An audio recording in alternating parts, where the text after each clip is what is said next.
Semua itu bermula ketika Arum masih kecil. Dulu Pak Seno, bapaknya Arum ini kerja di perusahaan besar di Jogja. Dan ekonomi keluarga mereka bisa dibilang cukup lah.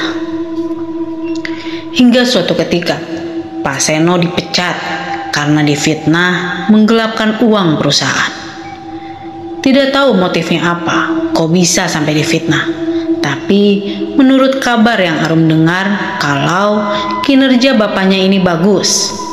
Akhirnya banyak yang iri. Dan dari sinilah ekonomi keluarga mereka berubah total. Pak Seno kesulitan cari kerja. Dan gaji Bu Yanti, istrinya, yang sebagai ART pun tidak cukup buat kebutuhan sehari-hari. Lama-lama barang-barang berharga milik orang tua Arum satu persatu dijual. Mobil, motor, perhiasan, semua habis buat kebutuhan sehari-hari. Mereka benar-benar terpuruk. Dan itu bertepatan Arum mau masuk sekolah SD. Dan Bu Yanti juga lagi mengandung adiknya Arum yang pertama. Jadi hal itu benar-benar membuat Pak Seno ini kebingungan untuk mencari nafkah. Bapaknya Arum sampai pontang-panting kesana kemari mencari pinjaman. Sampai akhirnya orang tua Arum memutuskan untuk menjual rumahnya dan mencari yang lebih murah. Tapi tak semudah itu menjual rumah. Mereka butuh berbulan-bulan, bahkan sampai bertahun-tahun. Sampai Pak Seno kesana kemari menawarkan rumahnya ke beberapa orang dan juga ke teman-temannya. Tapi mereka masih disuruh untuk bersabar. Sampai hari itu pun tiba. Hari di mana dimulainya malapetaka. Arum masih sangat ingat. Waktu itu pukul 11 malam. Dia tiba-tiba terbangun. Gara-gara di rumahnya itu kedatangan banyak tamu. Dia lupa berapa jumlahnya. Cuma yang dia ingat ada 2 mobil terparkir di halaman depan rumah. Hingga Bu Yanti ini juga bingung karena gelas yang ada di rumahnya itu kurang. Sementara tamu-tamunya itu di luar. Mereka tidak masuk ke rumah. Hanya berkerumun di halaman depan di dekat mobil. Orang-orang itu agak aneh. Karena pakaian yang dikenakan oleh mereka itu dari atas sampai bawah semua serba hitam. Seperti orang mau melayat. Ada perempuan juga laki-laki. Semua pakaian tertutup kecuali matanya. Dan salah satu dari mereka itu membawa kantong plastik warna hitam yang lumayan besar. Arum sempat bertanya ke ibunya, "Bu, mereka itu siapa?" Tapi Bu Yanti pun tidak tahu siapa tamu-tamu itu.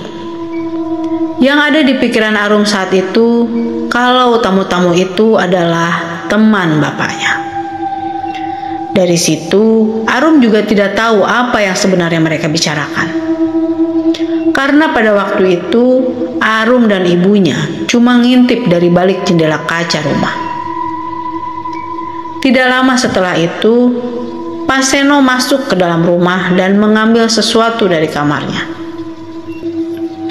Tetapi ketika keluar kamar, dihadang oleh Bu Yanti.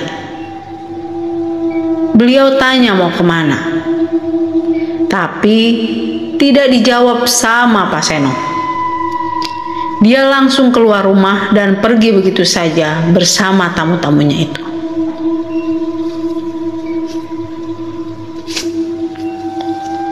Tidak cuma sehari atau 2 hari. Tapi hingga seminggu Pak Seno ini tidak pulang. Istrinya sampai bingung waktu itu karena sedang hamil. Arum dan Bu Yanti ini tidak tahu harus mencari kemana lagi, karena Bu Yanti juga tidak tahu siapa orang-orang itu. Singkatnya, beberapa hari kemudian, Arum lupa hari apa. Yang jelas, ketika dia mau berangkat sekolah, dia kaget karena Pak Seno sudah ada di teras. Dan Arum juga lihat kalau ada yang berbeda dengan bapaknya. Saat itu, raut wajah Pak Seno itu lebih sumringah, lebih bahagia. Sampai Pak Seno ini menawarkan ke Arum untuk berangkat ke sekolah bersama. Padahal biasanya Pak Seno tidak pernah sama sekali. Tapi di sisi lain, Arum juga senang karena Pak Seno sudah tidak sedih lagi. Di situ Pak Seno juga memberitahu kepada istrinya kalau sudah dapat pekerjaan yang lebih baik dan gajinya yang lumayan besar. Kalau kata Arum, pekerjaan ayahnya ini dia dapat dari salah satu teman barunya. Teman baru yang dimaksud ini adalah segerombolan orang-orang yang bertamu pada malam itu. Dan akhirnya, rumah mereka tidak jadi dijual. Semenjak Pak Seno ini kerja, ekonomi keluarga berubah drastis. Yang dulunya mau menjual rumah, malah membeli rumah baru lagi. Dan bisa dibilang rumah yang baru itu lebih besar dari rumah yang lama. Apapun dibeli untuk kebahagiaan keluarganya. Hingga adik pertamanya Arum ini lahir. Ekonomi keluarga makin naik. Arum senang karena apapun yang dia mau pasti dibelikan oleh Pak Seno. Bahkan dari teman-temannya Arum yang lain, Arum ini bisa dibilang anak paling loyal. Seiring perjalannya waktu, kehidupan mereka juga makin jaya. Semua ada. Sampai suatu hari, Pak Seno sama Bu Yanti ini bertengkar hebat. Menurut cerita dari Arum, mereka bertengkar itu karena mempermasalahkan Pak Seno yang tidak bisa mengatur waktu untuk keluarga. Pak Seno selalu pergi bersama teman-temannya, bahkan sampai pulang pagi. Dan ketika ditanya, Pak Seno selalu jawab kalau lagi lembur. Arum pernah dengar ibunya bilang gini, "Ya masa lemburnya cuma tiap hari itu-itu aja, Pak?" Tapi apa? Pak Seno tetap sama saja, pulang pagi di hari tertentu. Sampai Ibu Yanti lebih baik mengalah dan membiarkan kebiasaan aneh suaminya.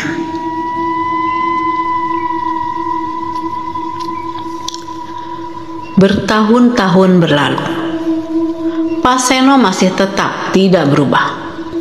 Beliau masih dengan kebiasaan anehnya. Bahkan, Pak Seno lebih banyak diam ketika di rumah dan lebih banyak keluar daripada di rumah. Sampai tiba di waktu adik kedua Arum lahir, Pak Seno malah semakin menjadi-jadi. Yang dulunya tidak pernah ngajak teman-temannya ke rumah, tapi setelah anak keduanya lahir, Pak Seno jadi makin sering mengajak teman-temannya ke rumah.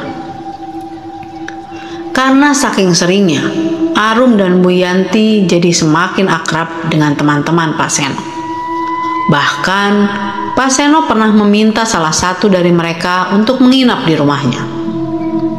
Dan satu hal lagi yang menurut Arum aneh, Bu Yanti yang dulunya sempat kesal sama kebiasaan suaminya, malah berubah drastis. Intinya semenjak mereka akrab, Arum jadi merasa kalau ada sesuatu yang aneh sama dirinya. Arum jadi makin sering bermimpi buruk bertemu ular. Dan mimpinya itu bisa dibilang berulang-ulang. Yang mana menurut cerita dari Arum, ular yang hadir di mimpinya itu berwujud siluman. Dari perut ke atas berbadan manusia, sementara perut ke bawah berbadan ular. Sosok siluman itu sedang membawa parang yang berlumuran darah. Awalnya Arum berpikir kalau semua itu cuma mimpi. Tapi kenyataannya berbeda.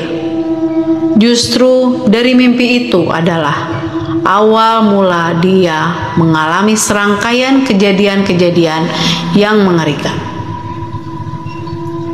Yang mulanya cuma mimpi, tapi setiap bapaknya ini pergi, Arum ini jadi semakin sering banget mendengar ada seseorang yang mengetuk jendela kamarnya. Awalnya Arum berpikir kalau semua itu cuma mimpi, tapi kenyataannya berbeda. Justru dari mimpi itu adalah awal mula dia mengalami serangkaian kejadian-kejadian yang mengerikan. Yang mulanya cuma mimpi, tapi setiap bapaknya ini pergi, Arum ini jadi semakin sering banget mendengar ada seseorang yang mengetuk jendela kamarnya.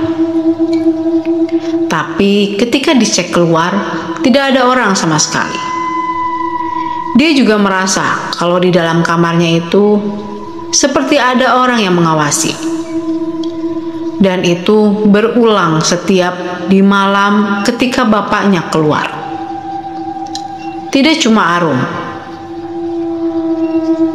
tapi karena Arum dan adiknya ini tidur satu kamar, jadi adiknya itu juga mendengar suara ketukan jendela itu.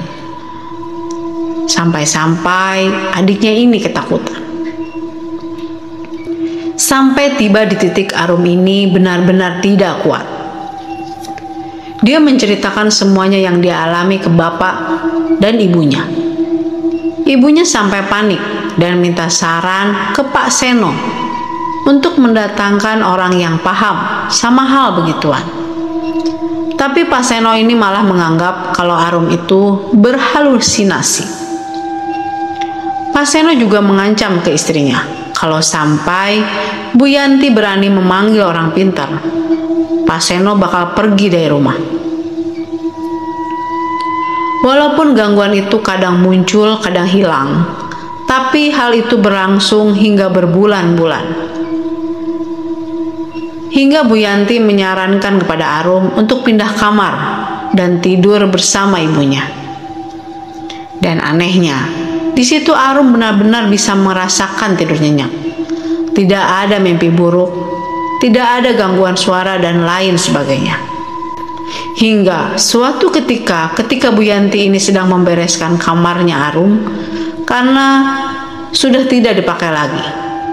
Bu Yanti ini menemukan bungkusan kain putih kotor yang isinya itu keris kecil yang ditaruh di lubang angin-angin jendela kamar.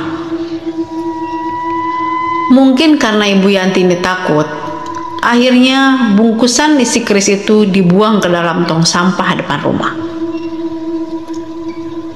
Kemudian ketika suaminya pulang, Bu Yanti juga cerita kalau habis menemukan benda itu dan dibuang di tong sampah. Di situ Pak Seno langsung murka, marah-marah tidak jelas, lalu keluar rumah dan membongkar-bongkar tong sampahnya. Arum sampai tidak habis pikir, kok makin lama bapaknya itu makin aneh. Arum juga sempat menebak-nebak, apakah mungkin keris itu ada hubungannya dengan mimpi buruk dan gangguan yang sering dialami? Dan jawabannya benar. Itu setelah Arum tahu semuanya. Pak Seno itu sering sekali menghindar kalau ada sesuatu yang menyangkut keluarganya. Bahkan pernah Arum dan ibunya ini terkena masalah. Tapi Pak Seno itu sama sekali tidak mau membela mereka. Singkatnya, waktu terus berjalan. Sifat Pak Seno juga makin lama semakin aneh. Gangguan yang terjadi juga semakin kuat. Adiknya Arum yang kedua yang masih kecil pun juga sering banget menangis.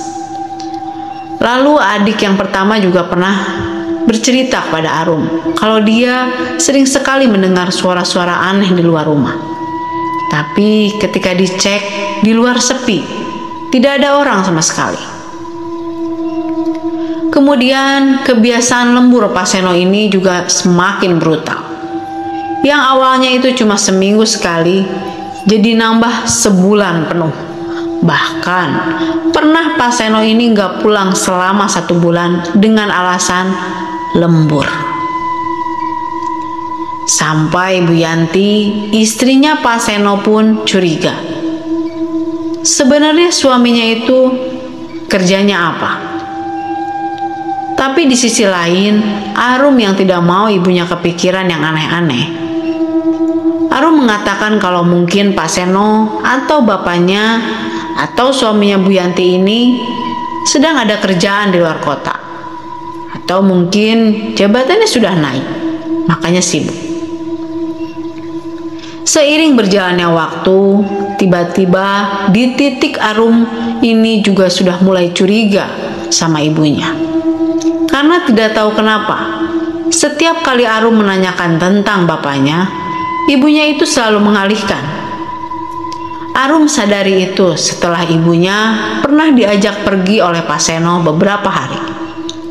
Entah Bu Yanti ini cuma pura-pura atau memang ada sesuatu yang dirahasiakan. Nah, singkatnya, setelah Arum masuk SMA, Arum ini berpisah sama bapak dan ibunya. Pak Seno itu kedinasannya dipindah keluar kota, dan waktu itu Pak Seno juga mengajak Ibu Yanti untuk ikut. Tidak tahu apa yang orang tua Arum ini pikirkan saat itu. Tapi yang jelas, mereka hanya berpamitan kalau mau pergi selama 1,5 tahun. Dan Arum dikasih pesan untuk mengurus kedua adiknya. Orang tuanya juga tidak menyuruh Arum untuk tinggal sama sanak saudara yang lain pun tidak. Jadi murni, bapak sama ibunya ini meninggalkan anak-anaknya di rumah. Awalnya Arum ini bingung mau ngapain. Sampai akhirnya dia kepikiran kalau di Jogja dia masih punya simbah. Arum langsung mengajak kedua adiknya ke rumah simbahnya. Bukan tanpa alasan. Tapi dia takut kalau nanti ada gangguan dan tidak ada yang bisa menolong. Singkatnya, Arum udah pindah ke rumah simbah. Arum merasa kalau di rumah simbahnya itu dia merasa seperti lebih aman. Sama persis ketika Arum tidur di kamar ibunya. Tidak ada mimpi buruk, tidak ada gangguan sama sekali. Bahkan adik-adiknya pun tidurnya lebih lelap. Dan semenjak itu juga justru dia malah merasa kalau dia itu lebih nyaman dan tentram. Intinya Arum bisa lebih fokus ke semua hal. Nah, ada satu hal yang dirasa Arum aneh juga. Semenjak Pak Seno dapat pekerjaan dan hidup sukses, Pak Seno ini tidak pernah mengunjungi rumah orang tuanya. Awalnya Arum tidak tahu kenapa. Tapi setelah peristiwa tragis itu, barulah Arum ini tahu semuanya. Kita sebut saja simbahnya ini Mbah No. Semenjak tinggal di rumah Mbah No, simbahnya itu sering banget memberikan Arum wanti-wanti. Intinya dia itu disuruh buat selalu berhati-hati dalam menjalani kehidupan. Bahkan Arum juga sampai merasa kalau dia itu cucu paling diistimewakan ketimbang adik-adiknya. Kenapa? Nanti ada penjelasannya. Salah satu contohnya, kalau Arum mau kemana-mana, pasti harus diantar sama Mbah No. Seperti simbahnya itu tidak mau jauh-jauh sama Arum. Dan terkadang Arum juga kasihan kepada Mbah No kalau harus bolak-balik antar jemput sekolah. Karena memang jarak rumah dengan sekolahnya Arum ini lumayan jauh. Tapi Mbah No tetap mengotot. Intinya kemanapun Arum pergi ya harus sama Mbah No, apapun itu. Pernah juga Arum ini dilarang sama Mbah No buat pergi malam-malam. Atau semisal ada temennya mau ngajak pergi, Mbah No harus ikut temenin. Namanya juga anak SMA ya, pasti lama-lama jenuh juga kalau setiap mau pergi harus ditemani sama simbahnya. Nah, karena Arum merasa bosan, dia itu sampai colong-colongan sama Mbah Nok. Tapi ternyata sikapnya yang ceroboh itu malah bikin Arum ini celaka.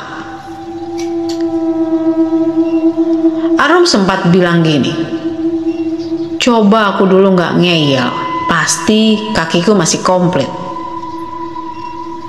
Jadi kronologinya begini. Waktu itu Arum diam-diam pergi.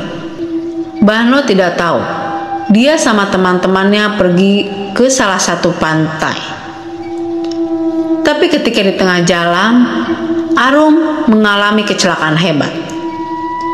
Dia menabrak truk, jatuh, dan kakinya terlindas mobil. Kejadiannya itu sangat cepat. Pandangannya gelap. Menurut penjelasan dari dokter, kalau kemungkinan Arum bisa selamat itu kecil, karena di beberapa tulangnya banyak yang patah. Dan dia juga kehilangan banyak darah. Tidak cuma itu saja, di bagian organ dalamnya pun banyak yang terkena benturan. Dan yang paling parah yaitu tadi, kakinya terpisah dengan badan. Sebelum siuman, Arum sempat koma 12 hari. Dan dia sangat-sangat bersyukur karena sudah dikasih kesempatan untuk melanjutkan hidupnya lagi. Singkatnya, Arum sudah siuman. Awalnya dia sempat shock setelah tahu kalau kakinya tidak ada satu. Di situ juga ada Bu Yanti. Ibunya menangis pecah setelah tahu kalau Arum mengalami kecelakaan parah. Waktu berlalu, Arum berangsur pulih. Dan semenjak Arum siuman, Arum ini tidak pernah sekalipun lihat bapaknya menjenguknya. Arum sempat berpikir, apa mungkin bapaknya sudah tidak peduli lagi kepada anaknya. Dan setiap kali Arum menanyakan keberadaan Pak Seno kepada ibunya, ibunya itu selalu menjawab, "Yang penting kamu sembuh dulu." Akhirnya Arum benar-benar sembuh, walaupun harus dibantu dengan alat bantu jalan. Terhitung 1,5 tahun dan semenjak Arum siuman, Pak Seno ini tidak pernah pulang. Dan semenjak Arum kecelakaan, Bu Yanti memutuskan untuk tinggal bersama Arum. Bahkan Arum merasa tidak dianggap lagi sebagai anak. Rasa benci yang tiba-tiba muncul ketika Arum ini mendengar nama Pak Seno disebut. Peristiwa tragis yang menimpa Arum ini juga berefek ngeri. Menurut cerita Arum, dia merasa kalau ada yang beda sama dirinya. Beda bukan berarti karena dia cacat, tapi dia merasa kalau semenjak kecelakaan itu dia mulai bisa melihat hal-hal astral. Seiring berjalannya waktu, Arum mulai bisa mengontrol. Mau bercerita ke ibunya, tapi Arum takut kalau malah bikin ibunya panik. Akhirnya dia simpan sendiri. Hingga suatu ketika, Arum masih dalam proses penyembuhan. Simbahnya datang menemui Arum. Beliau bilang gini ke Arum, "Untung kamu masih hidup, Ndok. Sepurane ya, Ndok. Simbah gak iso bantu. Simbah juga gak kuat buat ngelawan bapakmu." Arum bingung. Kenapa tiba-tiba simbahnya bilang seperti itu? Maksudnya apa? Sampai-sampai Mbah Nok ini nangis dan berkali-kali minta maaf atas segala sesuatunya yang terjadi. Tapi Arum juga masih belum paham sama simbahnya. Karena Arum juga tidak tega. Dia mencoba buat menenangkan Mbah Nok. Dan setelah agak tenang, Arum bertanya ke Mbah No, maksud dari perkataannya tadi itu apa, Mbah? Tidak lama Mbah No menceritakan semuanya. Kalau kejadian yang dialami Arum ini adalah perbuatan bapaknya sendiri, Pak Seno. Secara tidak langsung, Arum ini dijadikan tumbal pesugihan yang dilakukan oleh bapaknya. Dan karena kehendak Tuhan Yang Maha Esa, Arum masih dikasih kesempatan untuk hidup. Karena alasan itulah kenapa Pak Seno ini tidak berani pulang untuk menemui Arum. Lalu terkait dengan perlakuan istimewa yang sempat bikin Arum jenuh itu, ya karena Mbah No ini sudah tahu kalau Arum itu mau dijadikan tumbal oleh Pak Seno. Intinya Mbah No ini tahu semua, mulai dari penemuan keris, gangguan-gangguan di rumahnya, dan mimpi yang dialami Arum itu, Mbah No sudah tahu. Menurut Mbah No, sosok ular yang ada di mimpi Arum itu adalah utusannya Pak Seno untuk mengambil nyawanya Arum sebagai tumbal dengan cara dibuat celaka. Tapi percobaan yang dilakukan selalu gagal karena Mbah No juga ikut mencegah dan melawan dari jauh. Arum juga sempat menghubung-hubungkan dengan apa yang dikatakan sama si mbahnya. Lalu Arum juga bilang, kenapa tidak pernah ngasih tahu tentang semua ini? Nah, Mbah No menjelaskan, kenapa dia tidak pernah memberitahu itu. Karena Mbah No takut kalau nanti terjadi perpecahan di dalam keluarga mereka. Suatu malam, pas Bu Yanti selesai masak, Arum bercerita soal pesugihan. Di situ Bu Yanti langsung nangis sambil memeluk Arum. Arum akhirnya memaksa ibunya untuk cerita. Ternyata benar kalau Bu Yanti sudah tahu apa yang sebenarnya dilakukan oleh Pak Seno.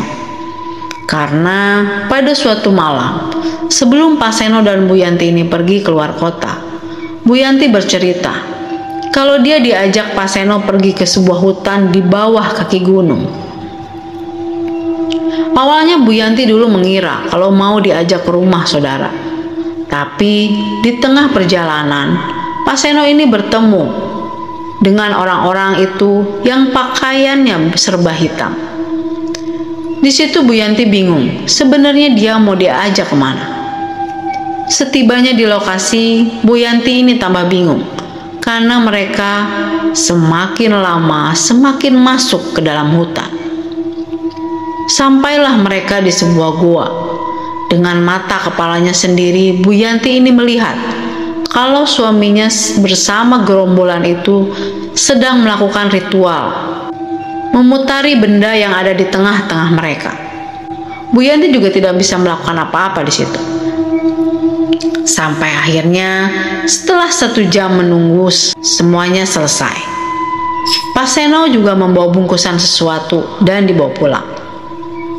Menurut cerita dari Ibu Yanti, di perjalanan pulang, Ibu Yanti sempat bertanya, apa yang sebenarnya suaminya lakukan itu di tengah hutan tadi, dan apa isi dari bungkusan itu. Bukannya menjawab, Pak Seno malah marah-marah. Pak Seno juga bilang kalau apa yang dia lakukan itu juga buat keselamatan keluarga. Dan ketika Bu Yanti mengambil bungkusan itu, tiba-tiba langsung direbut oleh Pak Seno. Tidak hilang akal. Setibanya di rumah, ketika Pak Seno tidur, Bu Yanti mencoba untuk memastikan dan membuka bungkusan itu. Bu Yanti kaget karena di dalam bungkusan itu ada bungkusan lagi kain berwarna putih dengan bunga setaman. Spontan Bu Yanti langsung dibuang keluar. Paginya, Pak Seno yang tahu kalau bungkusan itu sudah berserakan, langsung menemui istrinya. Saat itu juga Bu Yanti langsung dipukuli oleh Pak Seno. Ampun Pak, tapi tidak digubris. Pak Seno tetap memukuli Bu Yanti sampai babak belur. Nah, karena hal itulah Bu Yanti ini tahu dan tidak cerita ke Arum. Hingga di suatu malam, Pak Seno pergi bersama teman-teman tamunya itu. Bu Yanti tahu kalau mereka pasti pergi ke tempat ritual itu. Bu Yanti mencuri kesempatan dengan mencoba memanggil orang pintar ke rumah. Si orang pintar itu mengatakan kalau apa yang ada di bungkusan kain itu adalah sebuah alat untuk ritual pesugihan. Dan alat itulah berfungsi sebagai penarik harta. Tapi hanya bisa dipakai oleh pemiliknya langsung.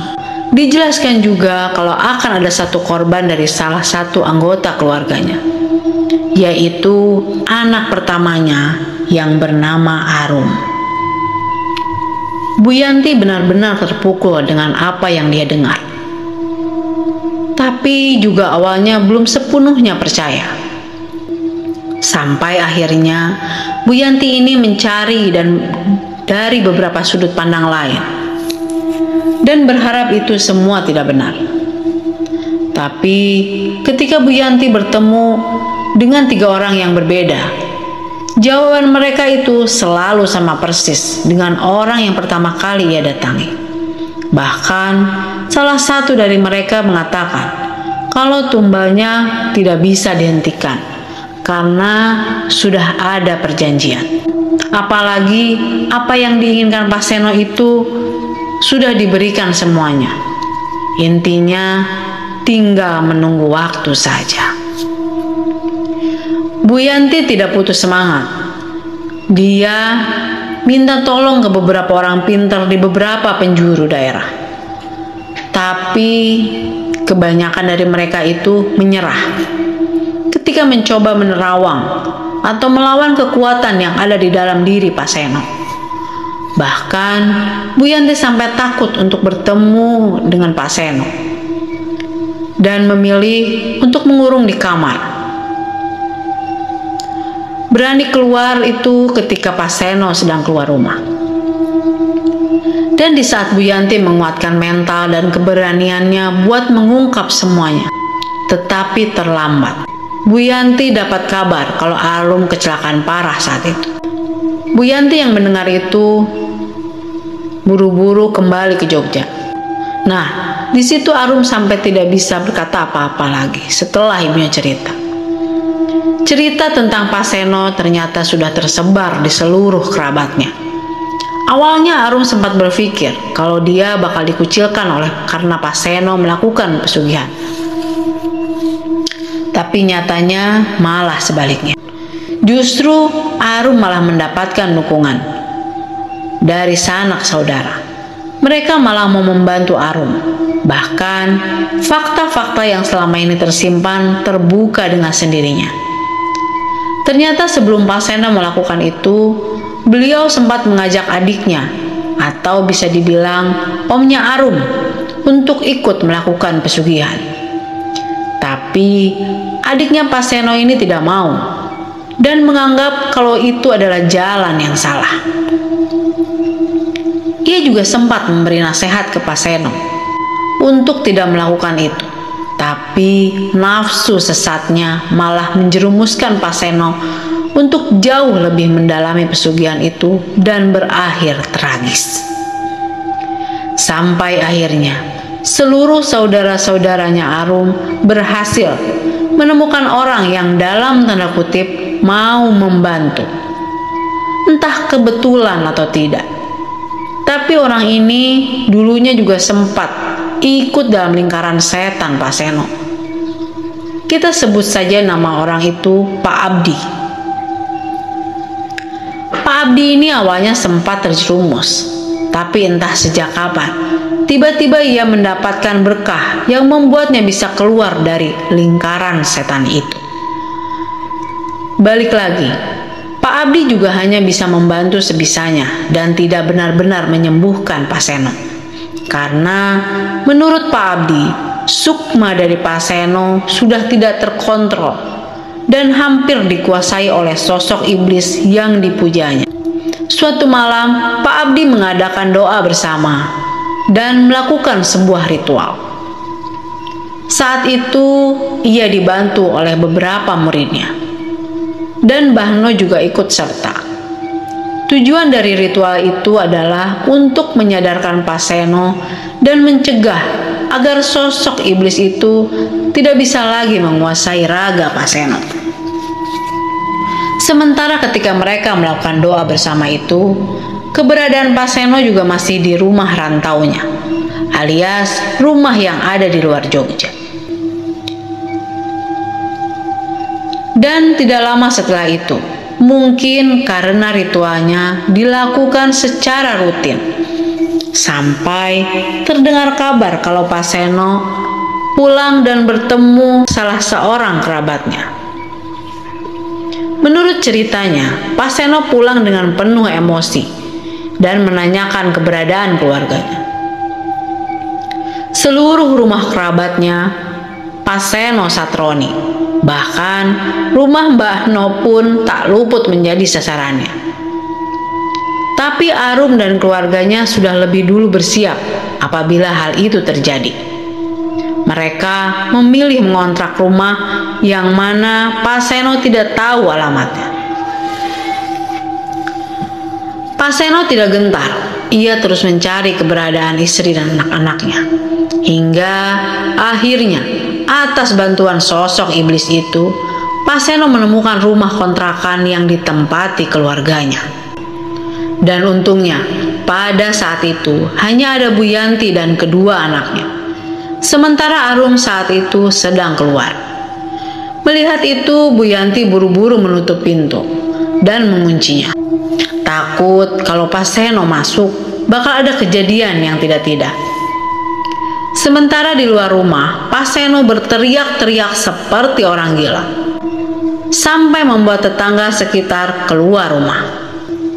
Bu Yanti saat itu juga mengabari Mas Miko, adiknya Pak Seno, atau omnya Arum, kalau suaminya datang ke rumah kontrakan bikin ribut, dan Pak Seno saat itu membawa bungkusan.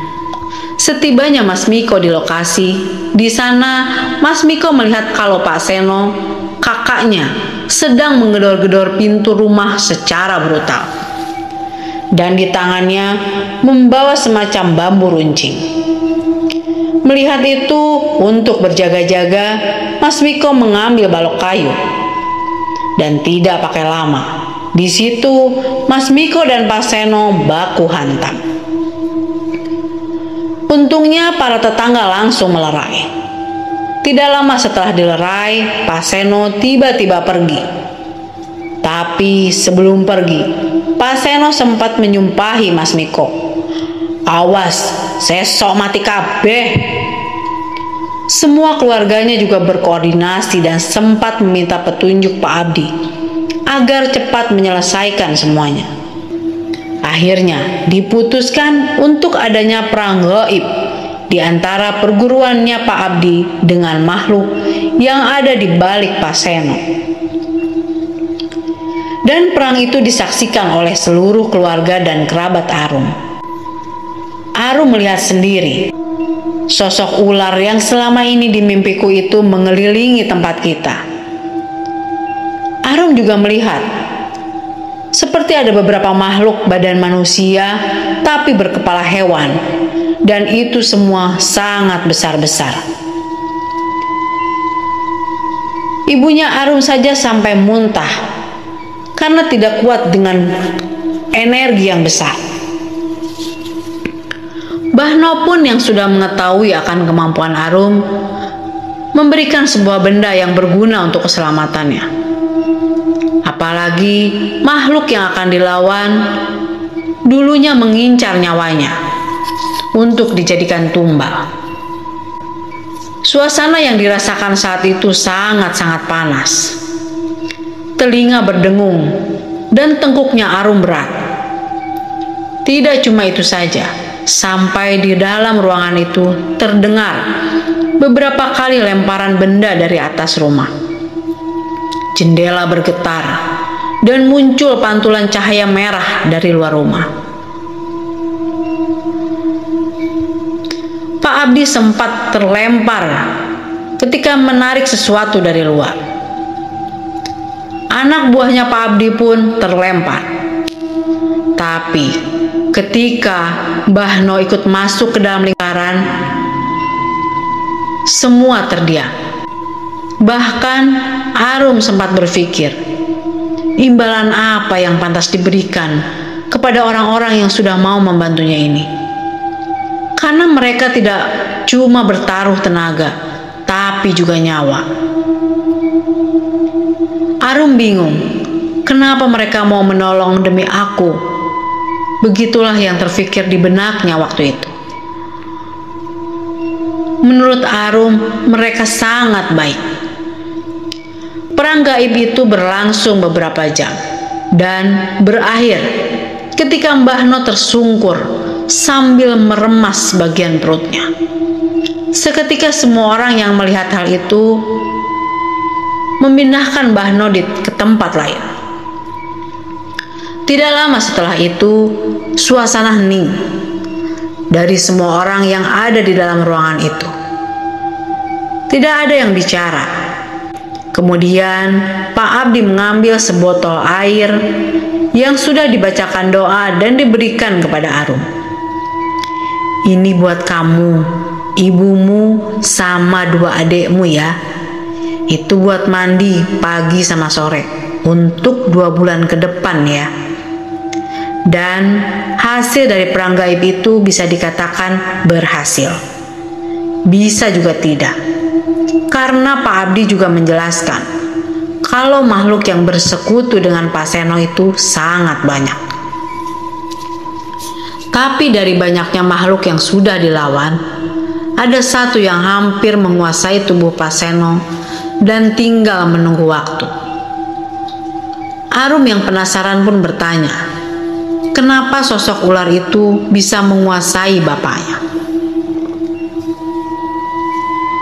Dan usut punya usut, kalau sosok ular itu menagih janji tumbal yang dijanjikan oleh Pak Seno. Tumbal itu adalah Arum, yang kebetulan pada pertama kali Pak Seno bersekutu, Arum adalah anak satu-satunya. Tapi Arum gagal menjadi tumbal karena dia selamat dari kecelakaan mengenaskan itu. Maka dari itu, Pak Seno harus mencari korban lain agar dirinya selamat. Arum langsung melihat kedua adiknya, karena mereka juga mendengar apa yang dibilang Pak Abdi. Tetapi adekku yang nomor 1 malah bilang kalau dia sudah siap ngelawan kalau memang bapaknya mau mengincar dia. Saran dari Pak Abdi mengharuskan Arum, Bu Yanti, dan kedua adiknya untuk pindah ke tempat yang jauh dari jangkauan Pak Seno. Tapi karena Arum dan kedua adiknya masih bersekolah, dia putuskan untuk tinggal di rumah saudaranya yang pada saat itu baru saja membuat rumah baru. Mereka tinggal di sana dengan pertimbangan kalau Pak Seno benar-benar tidak mengetahuinya. Tapi ternyata semua itu salah. Seiring berjalannya waktu, setelah Arum dan keluarganya hidup tanpa Pak Seno, dan Arum yang pada saat itu sudah berkuliah mendapat kabar kalau Pak Seno kembali dan menempati rumah lamanya. Dan menurut tetangga sekitar yang mengetahuinya, selama Pak Seno tinggal di rumah itu, dia tidak pernah sekalipun keluar rumah. Arum yang mendengar kabar itu bukannya takut. Dia malah ingin bertemu dengan Pak Seno. Arum hanya ingin melihat kondisi bapaknya saja. Ya, walaupun itu tidak tahu untuk yang terakhir atau bukan. Arum sempat dilarang oleh Simbah dan ibunya. Terjadi perdebatan saat itu, sampai diputuskan kalau yang akan menemui Pak Seno adalah salah satu saudaranya. Setibanya di sana, bukannya keributan yang terjadi, tetapi malah kerabatnya itu heran ketika melihat rumah yang ditinggali Pak Seno. karena rumah itu benar-benar sudah tak terurus. Banyak sampah di mana-mana dan seperti rumah terbengkalai. Saudaranya sempat mengetuk beberapa kali, tapi tidak ada jawaban. Hingga akhirnya saudaranya itu berkeliling rumah, mencoba cari jalan lain. Dia kaget ketika melihat Pak Seno yang sedang duduk di sebuah meja di ruang tamu dengan tatapan kosong. Karena khawatir, dia lalu menelpon Arum dan yang lainnya untuk segera menyusul. Mereka semua berbondong-bondong datang dan sudah bersiap dengan apa yang akan terjadi nantinya. Setibanya di sana, awalnya Arum yang mau masuk, tapi langsung ditahan karena mereka takut kalau terjadi hal yang tidak diinginkan. Akhirnya, Bahno, Bu Yanti, dan kedua adiknya Arum yang duluan. Begitu masuk ke dalam rumah, mereka semua itu kaget karena melihat Pak Seno itu sudah seperti orang yang tak terurus. Badan kurus, pakaian lusuh. Bu Yanti mendekat dan mencoba memanggil nama Pak Seno, tapi dia tetap diam saja. Sementara yang dilihat Arum pada saat itu, kalau rumah itu dikelilingi oleh ular. Dan tidak lama karena tidak ada respon, Arum akhirnya ikut mendekat. Melihat Arum seperti lihat setan. Dia takut. Dia sampai mengusir Arum, dan Pak Seno juga menangis ketika Arum mau mendekat. Awalnya Mbah No mau menahan Arum agar tidak terlalu dekat, tapi Arum menolak. Lalu Arum mengatakan ini kepada Pak Seno. "Kenapa sih Pak? Kok jadi gini? Bapak kok tega sama Arum?" Begitulah perkataan Arum ketika ia benar-benar berhadapan dengan bapaknya. Arum sudah tidak bisa sedih lagi. Nangis pun sudah tidak bisa. Di jalan pun Arum rasanya ingin menyakiti ayahnya. Tapi ketika melihat ibunya menangis, semua niatanku untuk menyakiti Pak Seno hilang. Setelah pertemuan itu, Bu Yanti awalnya ingin membawa Pak Seno ikut pulang, tapi dilarang mentah-mentah oleh Arum. Dalam hatinya, Arum benar-benar sudah membenci Pak Seno. Terjadi tarik ulur di antara keluarganya.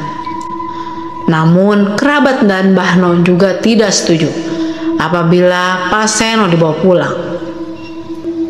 Bukan tanpa alasan, tapi lebih baik mencegah daripada terjadi hal-hal yang tak diinginkan.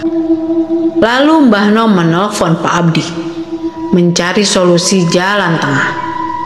Hingga diputuskan kalau Pak Abdi meminta untuk membawa Pak Seno ke rumahnya untuk dilakukan terapi, menghilangkan sosok siluman itu. Walaupun kemungkinannya sangat kecil. Saran itu disetujui oleh semua keluarga, termasuk Bu Yanti. Dijemputlah Pak Seno oleh Pak Abdi dengan para muridnya, berjumlah 8 orang. Ketika melakukan penjemputan, mereka mencoba menyisir rumah dan ditemukan beberapa uang di dalam bungkusan putih yang dulu sempat dipertanyakan oleh Bu Yanti. Ditemukan juga beberapa keris, dupa, dan berbagai macam alat. Dan yang paling mengagetkan, ditemukan secari kertas yang tertulis nama Arum lengkap dengan tanggal lahirnya. Sempat ada perlawanan dari Pak Seno, bahkan sempat memukul salah satu orang yang ada di ruangan itu sampai tersungkur. Tapi karena kalah jumlah, Pak Seno tidak bisa berkutik. Bahkan kaki dan tangannya diikat dengan tambang agar tidak bisa melawan lagi. Sampai saat ini, Pak Seno masih dalam terapi Pak Abdi. Dibuatkan ruangan sendiri. Hanya Bu Yanti yang sering menengokinya. Ya, walaupun Pak Abdi sering bilang kalau sebenarnya sudah tidak bisa dan hanya menunggu waktu. Tapi Arum tahu alasan ibu masih mau ke sana. Setelah Pak Seno dikarantina, memang di saat-saat tertentu, terutama di malam di mana Pak Seno pernah melakukan lembur, ia sering mengamuk dan kadang menyiksa dirinya sendiri. Arum sendiri sudah tidak mau berurusan dengan bapaknya dan lebih memilih menjalani kehidupannya walau tubuhnya tak sesempurna dulu. Arum juga masih tidak percaya dengan apa yang terjadi pada dirinya. Dia yang dulunya periang, kini lebih banyak diam dan mengurung diri. Hanya dari keluarganya lah yang selalu memberi motivasi ketika Arum sedang berada di titik terendah. Rasa benci, dendam, bahkan rasa ingin membalas masih Arum rasakan hingga saat ini. Malah Arum sempat ingin mengakhiri hidupnya sendiri. Beruntung, Arum sadar kalau Arum saat itu masih diberikan kesempatan hidup. Karena itulah, sekarang Arum rutin berkunjung ke rumah Mbah Nok untuk menyejukkan hati dan pikirannya dengan mengasah kemampuan gaib yang ia dapat setelah kecelakaan dahsyat itu. Begitu pula dengan adiknya yang nomor 1, yang ikut mengasah kemampuan dengan alasan apabila terjadi lagi di lain waktu, dia bisa mengetahuinya lebih awal. Tapi di sisi lain, para sekte pernah mendatangi rumah Pak Abdi yang berpura-pura bertamu dan mencari obat. Mungkin ingin membawa Pak Seno keluar dari tempat itu. Tapi sebelum itu terjadi, para sekte itu diusir. Bahkan sempat terjadi perkelahian. Sempat ada juga serangan gaib yang menyerang Mbah Nok. Dan itu disinyalir sumbernya dari para gerombolan sekte itu. Namun bisa dilawan. Sampai sekarang serangan-serangan itu masih terjadi. Walaupun intensitasnya tidak seperti dulu. Begitulah cerita dari Arum, wanita tangguh dan kuat yang bisa menghadapi pahitnya hidup dengan apa yang ia alami.